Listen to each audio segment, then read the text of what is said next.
So here in this video, we are going to concentrate on the application layer and the transport layer of the OSI model. We bring up to recap here how our web server is working. PC1 is making a request to PC2 where we have the HTTP server running. HTTP server will fetch the index.html page and serve that back to PC1. That is in all its simplicity how our web server client and our web server are working.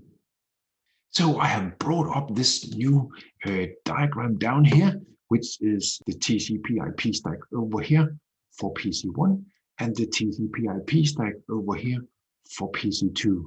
In the middle here, I have the TCP IP stack that we will be contemplating for our router.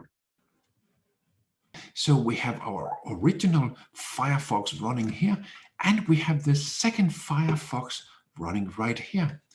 Take a look at it and see this Firefox number 1 is on one port address, and the other Firefox, the new Firefox, is on another port.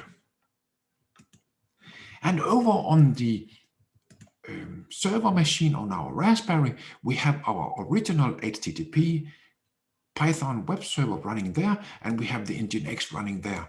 You can see that our HTTP Python server is listening on port 8000, and the Nginx web server is listening on port 80. So the first Firefox we started is making a connection to port 8000, and the second Firefox we started is making a connection to port 80. In this way, the first Firefox traffic is going in like this, and the second Firefox traffic is going like this. So it is the port that decides where the traffic is going, if it's going to port 80 or port 8000. That depends on the incoming request, what port it is for. Now let us see in Wireshark what this looks like. I'll go over to PC2. And Wireshark is already started. Wireshark was started in this way. I will start by making a request from Firefox to port 8000 to the HTTP server over on PC1. I'll simply press update. Here we go. And we can see that we have captured that session. Let us stop the Wiresharking. In the top, we have the so-called three-way handshake.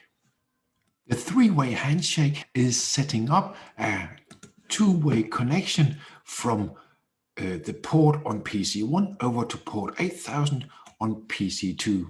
We can see here that it's port 46686 that has been chosen for the Firefox port on PC1.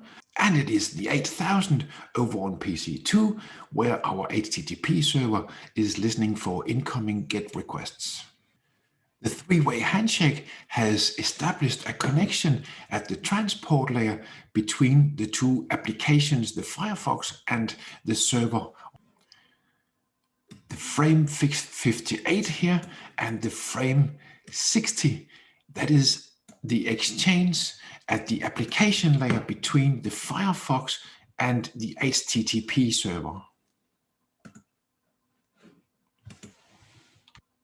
The first frame here, the 58 frame, is PC1 to PC2. Look at the IP addresses requesting to get an HTML page, the index HTML page. And the next frame, the 60 frame, look at the IP addresses, is PC2 sending over the web page, the requested web page to PC1. Look at the IP addresses.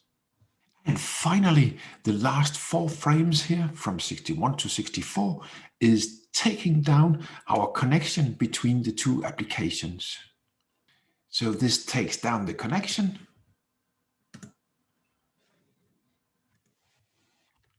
Connection is closed, finalized, done. We have sent a web page from PC2 to PC1. If we just want to see the application layer exchange here, We know that that is the HTTP protocol. We can type that in as a filter, HTTP, and there we have it. This is the exchange between web browser and our web server. PC1 over to PC2, the GET request, and from PC2 over to PC1, the actual web page. In this case here, the page was not modified. PC1 will just show the same page again, but that's another story. If we now move over to PC1 again and do a request from a second Firefox, which will contact our Nginx server, let us see what that will look like in Wireshark. But over to PC1 and do the request. I will update my Nginx request here, like so, and move back to PC2. And we can see now that there has been a request from PC1 to PC2, a second request, and a response back from PC2 to PC1. Let's look at the full communication. Up here we had the request to port 8000 from 46866. Down here we have the new request for our Nginx web server. And we can see that our new Firefox, our second Firefox, is placed on port 48256 by the operating system, and that it is contacting port 80, where our Nginx web server is listening for incoming GET requests. And we can see we have the three-way handshake set up of the connection between the two application layer devices, this time between the second Firefox and our Nginx web server, from port 48256 to port 80. If we look in more details at the exchange, we have the source port and the destination port indicated here, 48256 and port 80. So this is transport layer connection that we have there indicated.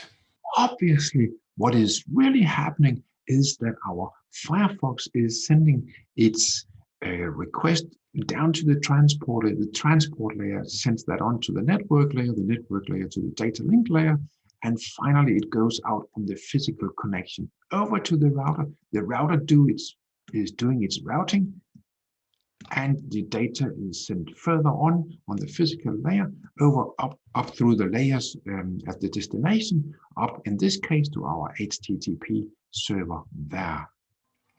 In Wireshark, we actually have the possibility to follow the TCP stream. We should start our Python program to update our page every second in this case, so that new content will be sent from PC2 to PC1. Let's go over, let us start the Wireshark all over again. I'll move over to PC1 and make a request, and the test site is updated. Let us stop the Wiresharking. What I can do now is I can go in and I can follow the HTTP stream. And there we have it. If you take a look down here, you can see that we are actually able to go in and see the data that we have sent from PC2 to PC1. You might remember that this here is your web page. I show you this in order to tell you that the Python HTTP server is highly insecure. If somebody goes in an eavesdrop, they can easily list what the content you are sending by the HTTP web server is, because there's no security. It is not encrypted in any way.